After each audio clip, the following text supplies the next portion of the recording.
the people that I get in this program have essentially self-selected into music education.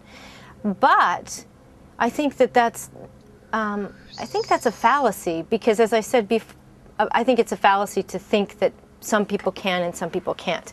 I suspect that some people are wired to be more, because they find it attractive teaching. I think they're wired for that venue, but I think perhaps some people aren't well suited to teach, but I think that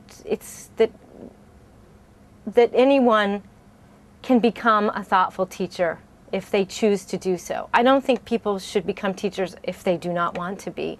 In the long run, they will be miserable, and their students will be miserable, and their students will be miserable. But as I said before, I think it's really important in schools of music that there's a bigger focus on the students who are planning on becoming performers, that they have access to pedagogical models and not just think about teaching in terms of, well, that's how my studio teacher taught me. I think that this is a big problem, especially in conservatories, where you're sitting in a room with a teacher for 4 years and you're learning one particular way of thinking about what it means to teach and learn, and then you go off and you replicate that same model.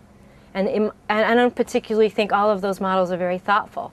So I think we need to be very mindful that the jazz studies students are going to have their own students. They might even have a jazz band somewhere. I think the pedagogy of what it means to help someone become a better learner / teacher needs to be embedded throughout a music school. I think we take that for granted, and I don't think we really care.